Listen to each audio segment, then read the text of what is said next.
Good morning, everybody. Happy Friday. I know I'm a little bit late again, but good news is I'm going to jump and get a jump start on everything and do all of next week's recording today. So everything will actually come out on time this week.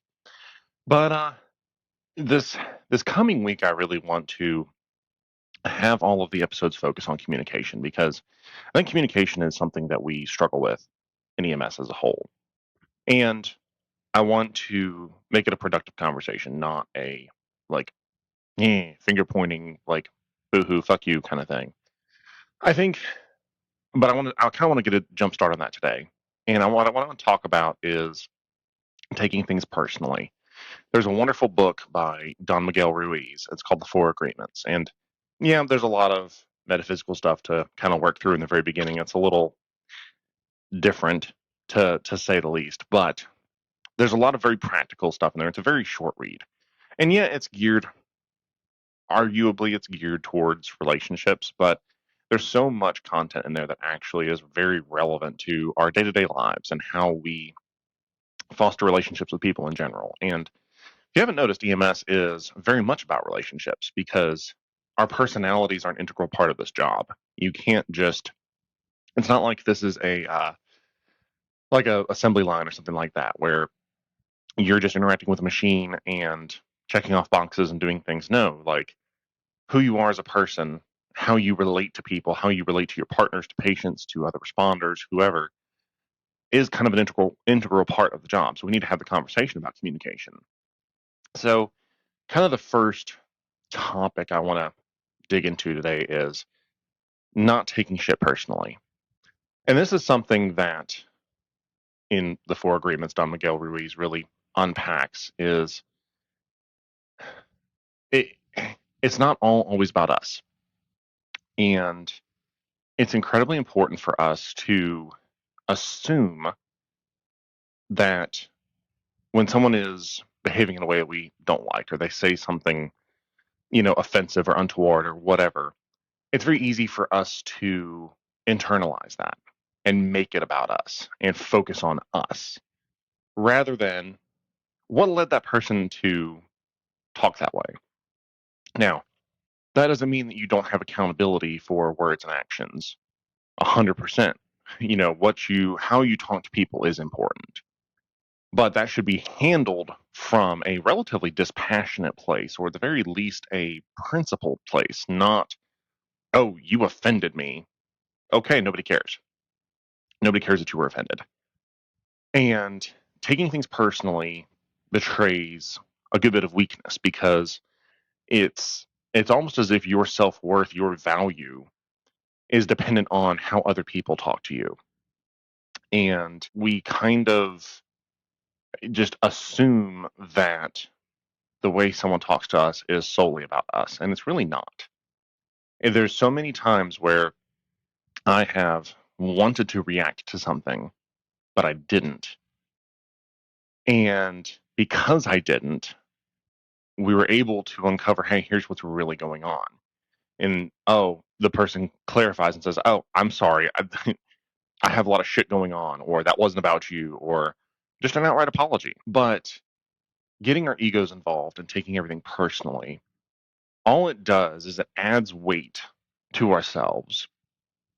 And it encourages this kind of toxic overthinking where we kind of get paranoid and we think that everything's about us and we think that people are out to get us.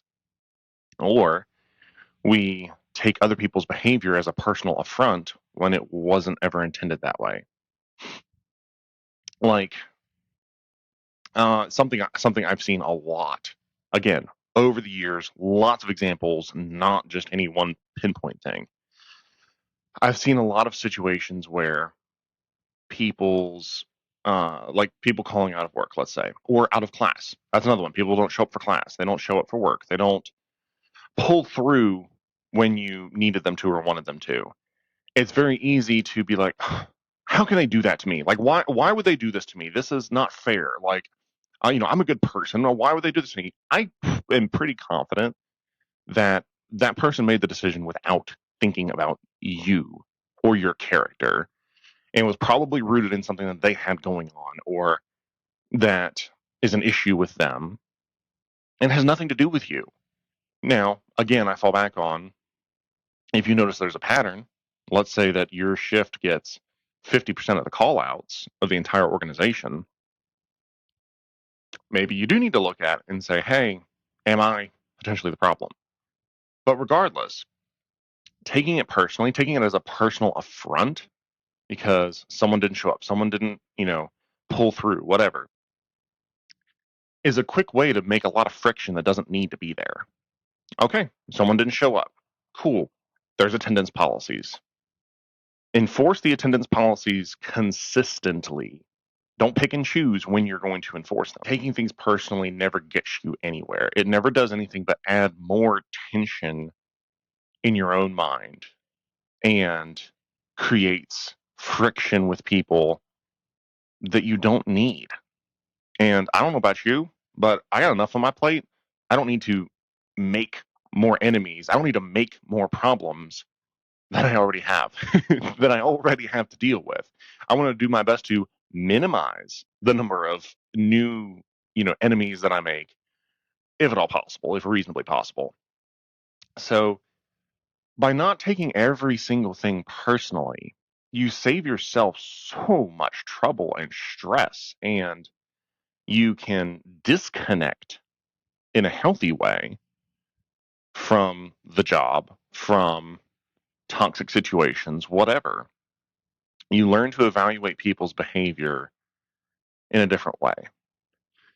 And sometimes it boils down to I just live life differently than they do. That's something that Alex Hormozy uh, explained in a very crystal clear way, that a lot of our issues with people boil down to, well, they're making different decisions in life than I would. Okay, cool. You don't have to like everybody else's decisions, but that doesn't mean that everybody else's decisions are a slight against you, are a problem with you. It's their decisions. So stop piling more shit onto your life, because when you absorb all that stress and when you start thinking that way and filtering people's actions through the lens of, oh my God, they're, offending me somehow, you're going to set the stage for more conflict and blowing things out of proportion that don't need to be. And this isn't just something for leadership. This is something for everybody. How many times do we hear medics bitching and griping about their partner, about how things went on a call? And it's not just, oh, well, they messed this up and, they could have done this better. It's not constructive. It's very destructive. And making it all about the complainer. When you do that, you set the stage for way more issues than you need. And you're not actually going to be in a frame of mind to teach people. You're not going to be in a frame of mind to effectively lead people. You're not going to be in a frame of mind where you can actually see, hey, maybe this person has some shit going on in their life that I don't see. So this is my biggest advice to people is, if you see someone is treating you poorly or you feel that there's some tension, ask yourself, is this about me? Or do they have something else going on in their life? Because I guarantee you, how often do we see it in EMS? A lot of times, EMS providers' home lives are messy. It's not even a malicious thing. It's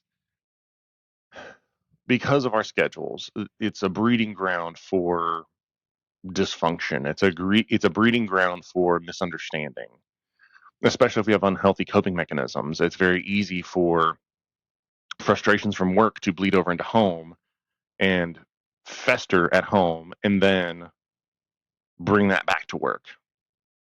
So 9 times out of 10, if someone is being nasty to you, I lean on, they've probably got some shit going on at home, or they're just not getting laid enough.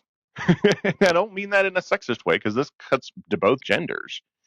I think if people, generally had more, satisfying relationships, um, they would be a lot less feisty, a lot less spicy all the time. But that's just, one example. There's plenty of things that can go on. People have dysfunctional relationships with their kids. They have bad coping mechanisms that are impeding their marriage, their relationship, whatever. They have all of that shit festering at home, and they bring that to work. So, you know, it's this fine dance of you need to give people grace. You need to give them some understanding, but also you need to check yourself and make sure, hey, is this really, are my gut emotions what's really going on right now, or does this have nothing to do with me? And when you start reframing that way, you put yourself in a position of power, because you start to realize, hey, I control my reaction to this. I can control how I respond, how I feel. And if someone is unnecessarily making conflict, me not reacting, me not taking it personally, will do one of two things. One, it'll cause them to be like, oh, I'm really looking like a dick. Or they'll keep doing it, and everyone else will see that they're being a dick. And you're vindicated either way. So, my primary takeaway from all of this is, if you feel like something is a personal attack, it might be, but you need to investigate a little bit more before you default to that. And this is true for supervisors who are already in a position where they're dealing with more authority than maybe they're used to having in their entire career, but also for people on the street. This is something that we deal with all the time. I see all the time. So stop internalizing every single thing that happens around you. Realize that you have control over how you react to things. Find some peace and comfort in that. And when you start to reframe that way, you will see that you actually have a lot less issues with people. You have a lot less actual conflict with people than you think you do. That's all I got for you guys. Happy Friday. Be safe this weekend. We'll talk to you on Monday. Bye bye.